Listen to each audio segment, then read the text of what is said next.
Designing differentiated instruction to meet specific needs. My name is Rebecca Losiga and I will be going over it. So for the first one, I chose autism.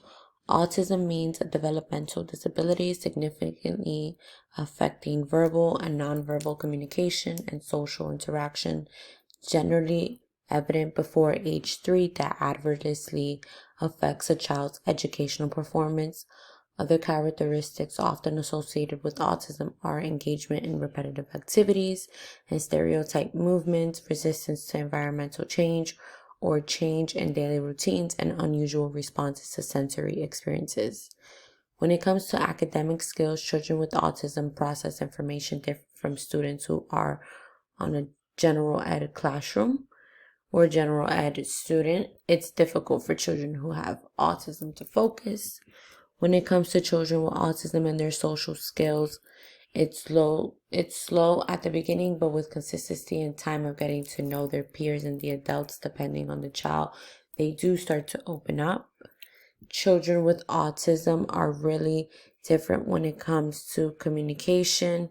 It really depends on whether the child is comfortable being verbal or prefers to be nonverbal. When it comes to differentiated instruction, it's important to always look at the child's IEP to best determine what kind of strategies would work best for the child. Station should be one, having children work on tasks that is on grade level, and have one student teacher led station so that the child could get that one-to-one interaction with the teacher, having students work and having a reward system that allows for breaks and supports. Third, making sure there are visuals in the classroom, like anchor charts in which they can refer to what they're currently learning.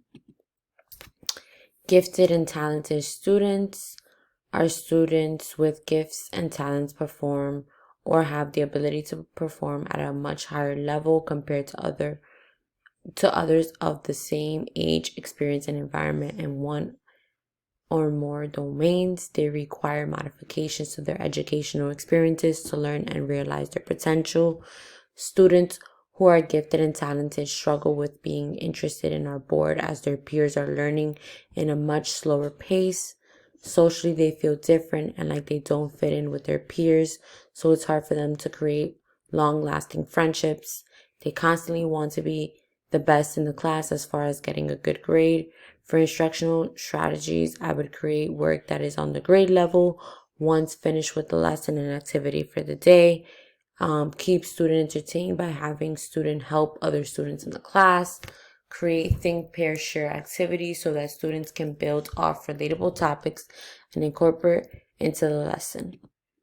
Intellectual disability involves problems with general mental abilities that affect functioning in two areas: intellectual functioning, such as learning, problem solving, judgment; adaptive functioning, activities of daily life, such as communication and independent living. Additionally, the intellectual and adaptive deficit begin early in the developmental period. Students with intellectual disability struggle with social cues when having conversation. It's hard for students to express ideas or feelings. Instructional strategies that will help the student is allowing for the child to use online activities like iReady to be able to work on their personal goal throughout the year. Create hands-on activities where the students can learn through hands-on activities, use UDL strategies, and the student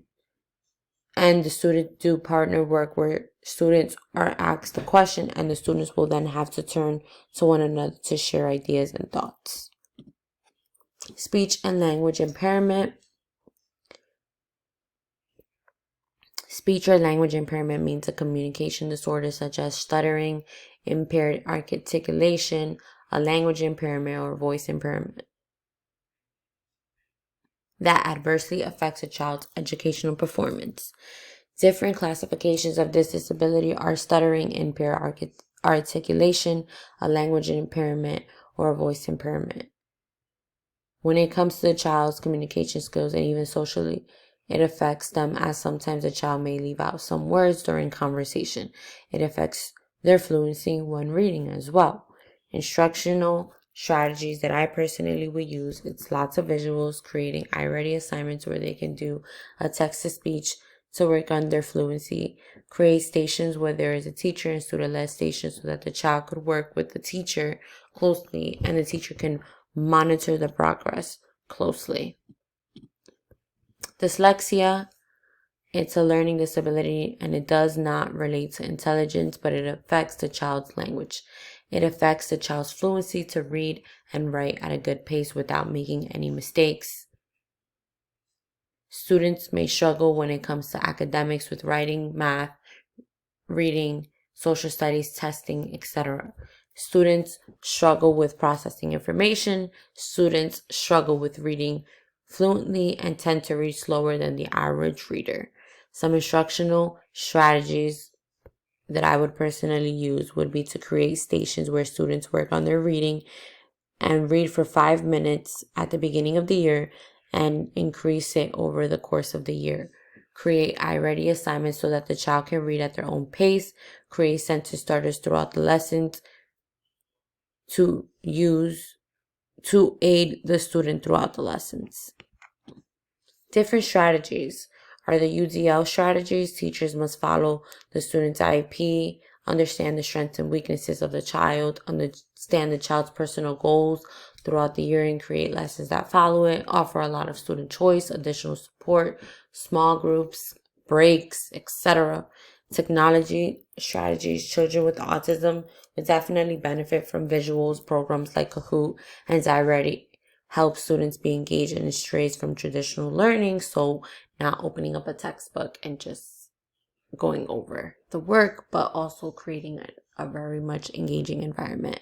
Other strategies, teachers can create lots of visuals in the classroom, can modify and accommodate based off what's being noticed for working and not working. So if a teacher notices that maybe iReady isn't working, okay, let's find a different strategy, right? All about getting better at what the child needs versus what the learning traditional classroom setting is asking for. Thank you so much. And